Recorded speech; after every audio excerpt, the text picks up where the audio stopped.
আসসালামু আলাইকুম ওয়া রাহমাতুল্লাহি ওয়া বারাকাতুহু। বিসমিল্লাহির রহমানির রহিম। আমার প্রিয় দর্শক, আপনার উপর আল্লাহর রহমত ও শান্তি বর্ষিত হোক।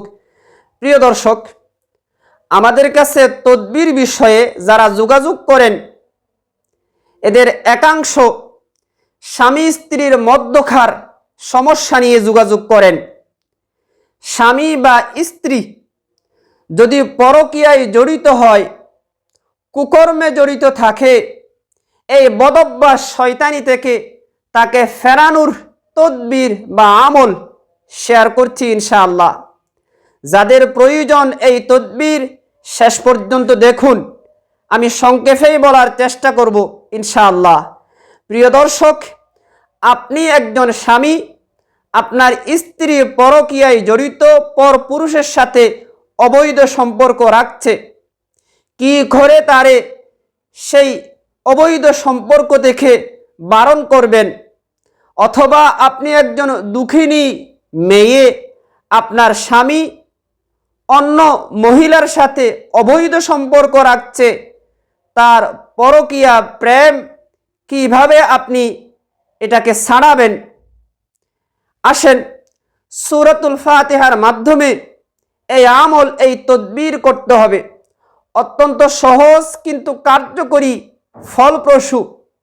প্রিয় দর্শক, আপনার স্বামী অথবা আপনার স্ত্রী যেই হোক না, পরকীয়া প্রেমে জড়িত থাকলে এটার থেকে তাকে ফিরিয়ে আনার জন্য এই তদবিরটা করবেন। এইভাবে আপনি পানি নেবেন, এক বোতল পানি বা একটা জগে। এই পানির মধ্যে প্রথমত দরুদ শরীফ পড়বেন 11 বার, কমপক্ষে 3 বার। যে দরুদ শরীফ আপনার আসে আপনি সেটা পড়তে পারেন, ছোট বড় যে কোনো দরুদ শরীফ। তবে বরাবর বলেই থাকি, দরুদ ইব্রাহিম আফজল। নামাজের মধ্যে যে দরুদ শরীফ পড়ে থাকি, দরুদ ইব্রাহিম, সেটা পড়তে পারেন। আর সেটা একটু লম্বা, সংক্ষেপে পড়তে চাইলে সাল্লাল্লাহু আলাইহি ওয়াসাল্লাম। মোট কথা 11 বার দরুদ শরীফ কমপক্ষে 3 বার পড়বেন। এরপরে সূরাতুল ফাতিহা আমি একবার পড়ে দেখাচ্ছি। আউযু বিল্লাহি মিনাশ শাইতানির রাজিম। বিসমিল্লাহির রহমানির রহিম। আলহামদুলিল্লাহি রাব্বিল আলামিন। দর্শক, বিসমিল্লাহকে আমি আলহামদুর সাথে মিলিয়ে পড়ছি। আপনি যদি চান তাহলে না মিলিয়ে পড়তে পারেন। বিসমিল্লাহির রহমানির রহিম, আলহামদুলিল্লাহি রাব্বিল আলামিন, এভাবেও পড়তে পারেন। তো আমি মিলিয়ে পড়ে দেখাচ্ছি। বিসমিল্লাহির রহমানির রহিম, আলহামদুলিল্লাহি রাব্বিল আলামিন, আর রহমানির রহিম, মালিকি ইয়াউমিদ্দিন, ইয়্যাকা না'বুদু ওয়া ইয়্যাকা নাস্তাঈন, ইহদিনাস সিরাতাল মুস্তাকিম, সিরাতাল লাযীনা আন'আমতা আলাইহিম, গায়রিল মাগদুবি আলাইহিম ওয়ালাদ-দাল্লিন, আমিন। একবার পড়লাম বিসমিল্লাহ সহ সূরা ফাতিহা। এভাবে আপনি 7 বার পড়বেন। এরপরে আবার 11 বার দরুদ শরীফ অথবা কমপক্ষে 3 বার দরুদ শরীফ পড়বেন। এরপর ওই পানিতে ফুঁক দিবেন যে পানি আপনি নিয়েছেন। এবার পানি প্রস্তুত হয়ে গেল। এবার এই পানি ব্যবহার করার পালা। আপনার স্বামীকে অথবা আপনার স্ত্রীকে এই পানি পান করাবেন।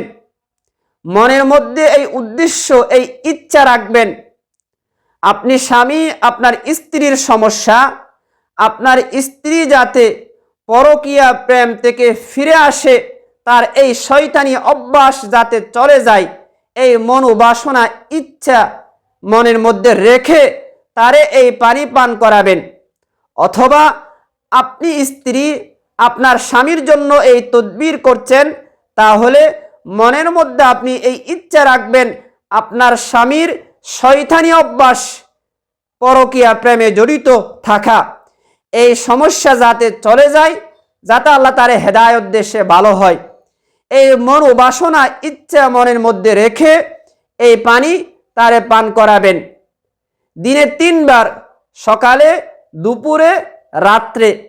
পরিমাণ কতটুকু?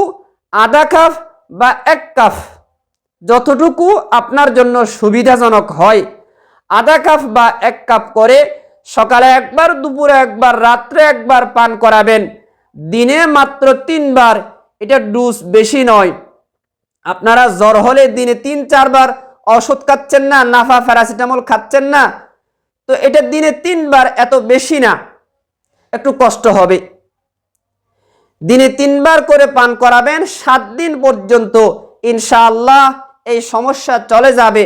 তাও যদি কিছু অংশ থেকে যায় 41 দিন পর্যন্ত এটা চালিয়ে যাবেন।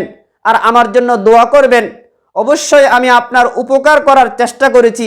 যদি এটা আপনার পছন্দ হয় তো একটা লাইক দিন। আসসালামু আলাইকুম ওয়া রাহমাতুল্লাহি ওয়া বারাকাতুহু।